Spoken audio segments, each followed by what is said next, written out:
Hello, dear students. Welcome to the online lecture for MA Final English Literature. In this video, we are going to study some biographical facts about the writer Ted Hughes. Students, Ted Hughes's 4 poems are included in your syllabus named Pike, View of a Pig, Hawk Roosting, and Thistles. Ted Hughes' real name was Edward James Hughes, and he was born on 17 August 1930 and was died on 28 October 1998. He was an English poet, translator, and children's writer.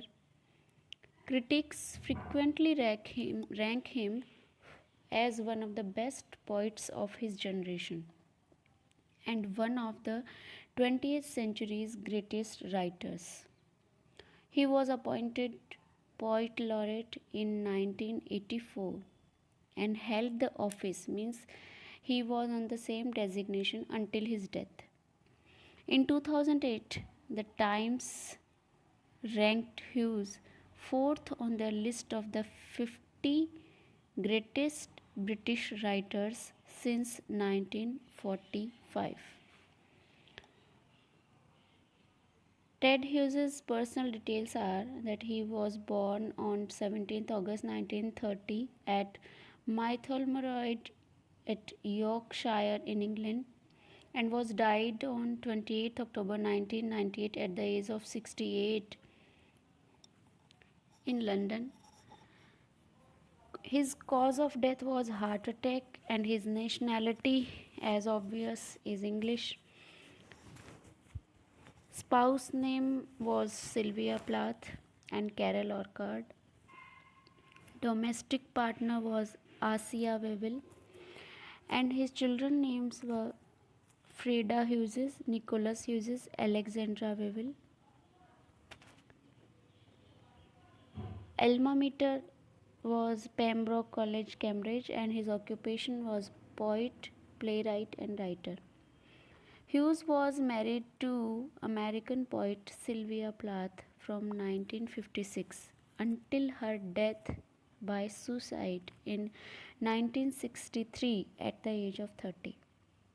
Some admirers of Sylvia Plath and critics blamed him for her death after the revelation of letters written by Plath between 18 February 1960 and 4 February 1963, which mention means the letters written in between the time. The letters mention that Hughes had beaten Plath 2 days before she had a miscarriage in 1961, and that he also told Plath he wished that she were dead. That's why some of the admirers hate or blame Ted Hughes for her death. His last poetic work, Birthday Letters, was published in 1998, explored their relationship. These poems make reference to Plath's suicide, but none addresses directly the circumstances of her death. A poem discovered in October 2010, Last Letter, describes his version of what happened during the 3 days before her death. Awarded first prize by judges Mariana Moore, W.H. Auden, and Stephen Spender, The Hawk in the Rain was published in 1957. This work, The Hawk in the Rain, this work secured Hughes's reputation as a poet of international stature. According to poet and critic Robert B. Shaw, means Robert Bernard Shaw, Hughes's poetry signaled a dramatic departure from the prevailing modes of the period. The stereotypical poem of the time was determined not to risk too much. Politely domestic in its subject matter, understated and mildly ironic in style. So, this was the peculiar style of Ted Hughes. By contrast, Hughes marshaled a language of nearly Shakespearean resonance. to explore themes which were mythic and elemental. So, Robert Bernard Shaw has very well um, explored the style of Ted Hughes, that he is so much near Shakespearean resonance. Hughes's long career included unprecedented best selling volumes such as Lupercal in 1960, Crow in 1970, Selected Poems in 1957 to 1988, and was published in 19.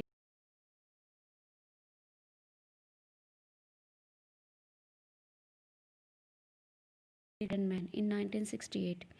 With Sims Hine, he edited the popular anthologies The Rattlebag in 1982 and The School Bag 1997. Named executor means named administrator, or we can say managing officer of Plath's literary estate. He edited several volumes of her work. Hughes is also translate Hughes also translated works from classical authors including Ovid and Aeschylus.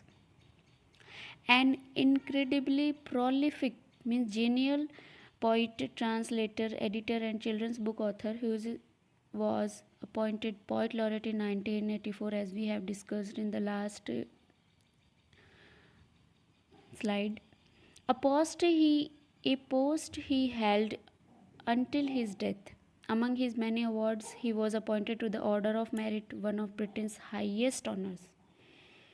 Though Hughes is now unequivocally, means clearly recognized as one of the greatest poets of the 20th century, his reputation as a poet during his lifetime was perhaps unfairly framed by two events. So, now I am going to tell you the two events that caused popularity to Ted Hughes. The first is the suicide of Plath in 1963, and the second is in 1969 the suicide of the woman he left Plath for. The woman name was Asia Vivil, who also took the life of their young daughter Shora. As Plath's executor, means as working as a Plath's administrator or managing officer, Hughes's decision to destroy her final diary and his refusal of publication rights of to her poems irked, means create tension many in the literary community. Plath was taken up by some as a symbol of suppressed female genius in the decade after her suicide. And in this scenario, Hughes was often cast as the villain. His readings were disrupted by cries of murderer, and his surname, which appeared on Plath's gravestone, was repeatedly defaced. Means the admirers of Sylvia Plath repeatedly damaged the surname that was appeared on Plath's gravestone. Hughes's unpopular decision regarding Plath's writings, over which he had total control after her death, was often in service of his definition of privacy.